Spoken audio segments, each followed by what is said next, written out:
Après, avec le ce qui, le ce que, moi je leur dis when you have the word what in English and there isn't a question. What are you doing? Qu'est-ce que tu fais? Tu fais quoi? Que fais-tu? What day? Quel jour? Donc, évidemment, maintenant, on en a beaucoup parlé. Donc, ils savent très bien il y a les manières différentes de dire what, quoi. Mais là, c'est I like what Robin is wearing. I like what Caroline said.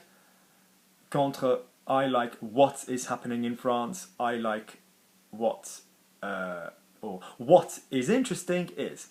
Donc, largement, c'est ce que contre ce qui. Et c'est la même chose. What, when it's not a question, followed by a person, ce que. What, when it's not a question, followed by a verb, ce qui. I like what Caroline says. Person. J'aime ce que Caroline dit. What is happening I like what is happening in France. So you say to them, is it a question? No.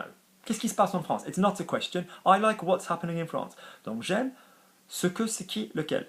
I like what is happening. Donc directement vers le verbe ce qui. Donc nous avons qui, ce que. Ensuite,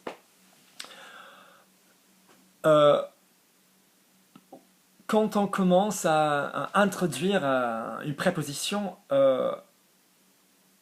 moi je leur dis que qui, que, ce qui, ce que, il n'y a aucune différence que ce soit une personne ou une table. Mais je dis à partir du moment quand il y a une préposition, il faut bien établir la différence entre avec qui, avec lequel. Donc là, moi je leur dis tout le temps, there isn't a word for whom in English, for friend, in French. So with whom, for whom, from whom, de qui, avec qui, pour qui. With which, moi je dis tout le temps, which after preposition, lequel, laquelle, lesquels. Which after preposition. Si leur phrase était the man with which, alors déjà il faut leur dire quelle est la forme un peu classique, un peu huppée, un peu élégant, parce que the man I speak to, évidemment, il faut leur dire what is the posh way of saying this sentence? The man to whom I speak. The man to whom I speak. Parce que déjà il va falloir changer l'ordre de ta phrase pour bien arriver à un français bien correct. So the man to whom I speak, the object with which I work, or the pen with which I sign. Donc déjà, il faut retourner la phrase d'une manière un peu plus huppée, élégante, voilà quoi. Même si pour surtout ouais, les Américains, ça paraît un peu démodé quoi, un peu quelque chose des années 30 quoi. Pour certaines personnes, pour d'autres personnes c'est ouais, c'est plus ou moins normal, mais pour certaines personnes, c'est bien difficile d'y penser. Ok, so, for example, the pen I signed the contract with. Alors, ça se dit comment version snob, the pen with which I signed the contract. Le stylo avec lequel j'ai signé le contrat. Méfiez-vous, quand ils entendent which, déjà ils vont penser quel, which day, quel jour, non, non, non, parce que forcément il y a certains mots qui veulent dire plusieurs choses en français. Ok, dans. Avec la main, j'ai démontré, j'ai fait from. Donc je leur dis que si ta phrase consiste de qui, ou de lequel, duquel, de laquelle, de lesquels, desquels, etc., qu'ils peuvent continuer à utiliser ces deux méthodes, mais quand on dit dans, quand il n'y a pas de coming from. Par exemple, j'ai besoin de la crème. Là, parce que pour en anglais, pour un anglophone, je devrais dire de. Ouais, ça peut bien être of, from, about. Et que je leur ai bien dit of which, of whom, about which, about whom, dans. From which, from whom, quand on reste avec les deux. Par exemple, the man I had a letter from, l'homme de qui j'ai reçu une lettre, contre the man I'm speaking about, the man about whom I'm speaking, l'homme dont je parle. Ok, donc ça, ils savent faire. Mais il faut quand même préciser à chaque fois, est-il from ou est-il about, etc. Après, pour finir, ouais, le sixième chapitre, on a failli finir là. Relative pronouns. Non, different ways of saying one. my one. Parce que réfléchissez bien. Alors pour un anglais, un anglophone, c'est assez difficile parce que my one, your one, which one, this one, that one, pour eux, c'est hyper facile, quoi. Donc, my one, le mien, la mienne, les miens, les miennes.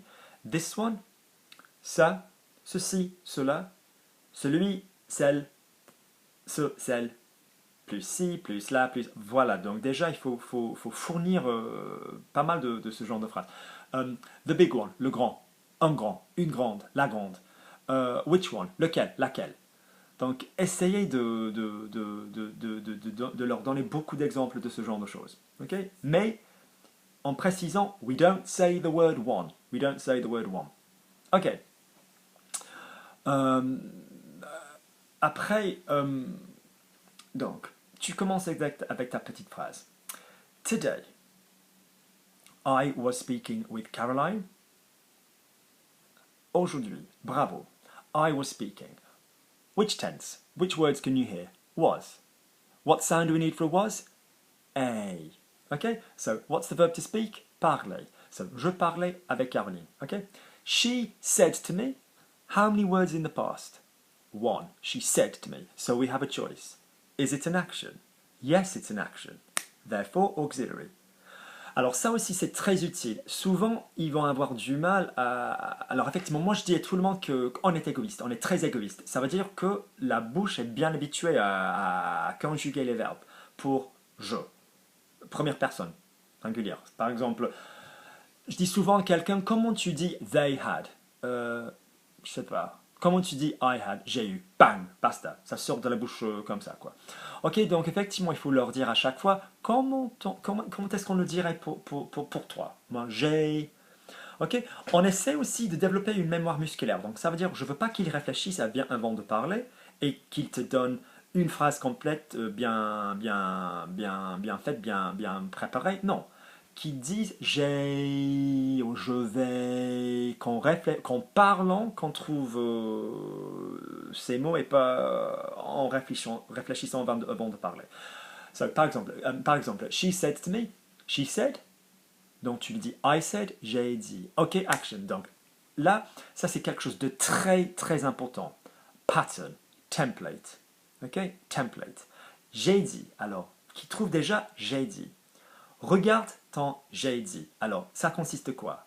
Pour qu'ils comprennent, ok, j'ai dit, tu as quand même utilisé un verbe auxiliaire au milieu, quoi. Donc, he said, il va falloir trouver quelque chose qui ressemble plus ou moins à cette structure. So, I was saying, je disais, they were saying. Alors déjà, ça va plus ou moins ressembler à ce que tu viens juste de faire, quoi. So, he said. Donc, I said, j'ai dit, j'ai dit. Alors déjà, il va me falloir quelque chose qui consiste de trois mots. Il a dit. Ok? So, she said, elle a dit. She said to me, pronoun. Ils vont tous vouloir faire à moi.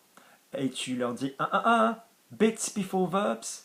Évidemment, il y a des moments en français quand on dit à moi, quoi, forcément. Mais je veux dire qu'en général, pour la plupart des exemples, en anglais, évidemment, on va utiliser le pronom avant le verbe. So, she said to me, vous.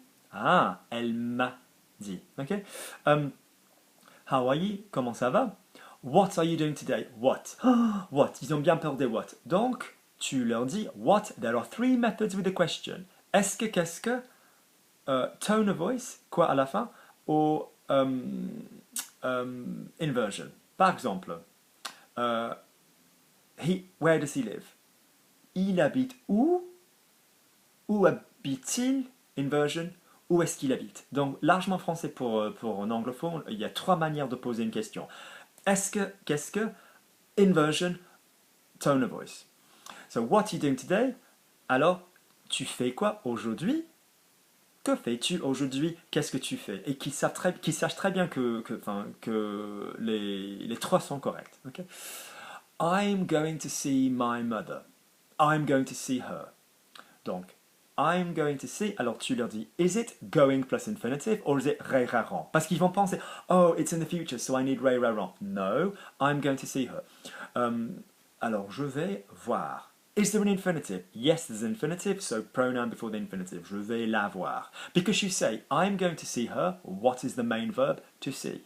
Who is being seen? Her. Is this direct or indirect? Direct. What are the direct pronouns? Le, la, les.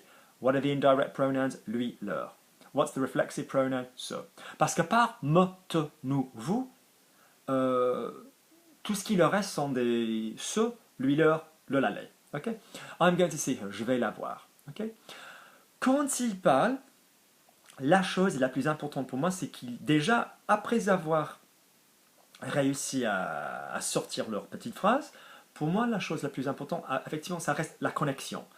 Donc, je l'ai dit, je leur ai parlé, au lieu de je leur ai parlé. Alors, je vais vous expliquer pourquoi.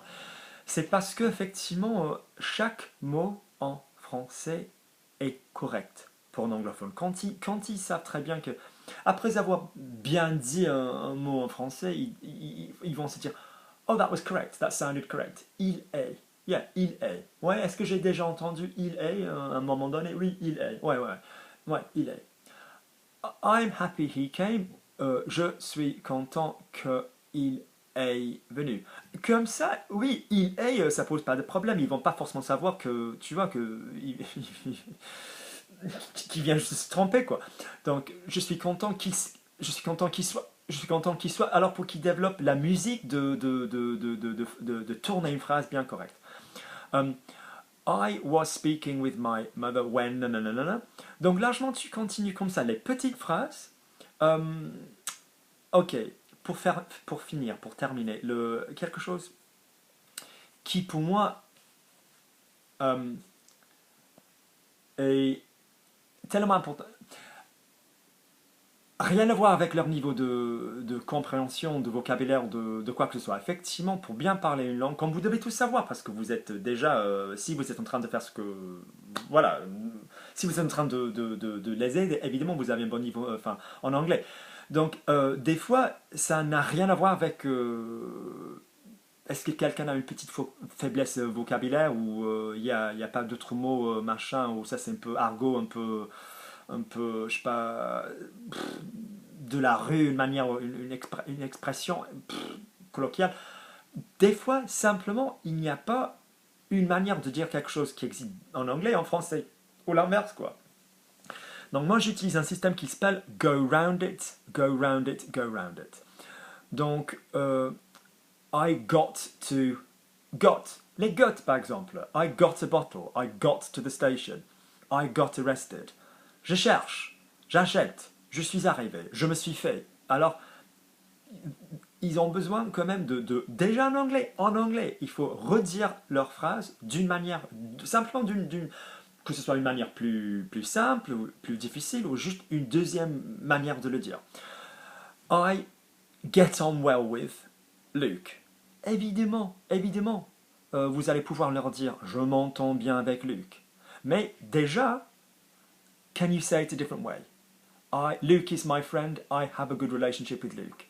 Luke est mon ami, j'ai une bonne relation avec Luke. Alors ça, ils vont pouvoir faire. Parce qu'avant tout, oui, apprendre la langue française, c'est une chose, mais avant tout, on veut vraiment qu'ils sachent parler, qu'ils arrivent à communiquer communiquer leurs idées. Ça reste, c'est primordial, c'est la chose la plus importante.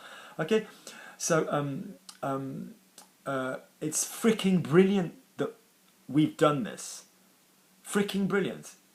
Give me another word. It's fantastic, c'est fantastique. Ils vont paniquer. Oh shit, it's fantastic. Neutre, donc subjonctif. C'est fantastique, je suis ravi quand les fait. Oui, évidemment, et forcément, avant de continuer, tu vas leur dire. Alors en français aussi, on pourrait dire. Mais tu dis-le d'une manière vachement plus simple. Deux phrases. It's brilliant. We've done it. C'est fantastique. On l'a fait. C'est fantastique qu'on l'ait fait, bien sûr, tout ce genre de choses, mais déjà qu'ils arrivent à déchiffrer leur communication, à leur rendre vachement plus simple. Okay? Donc je pense que ça suffit pour l'instant. J'ai largement parcouru chaque épisode, chaque petite chanson. Donc je vais attacher à Donc regardez la description et je vais écrire les mots-clés pour chaque temps. Donc par exemple, le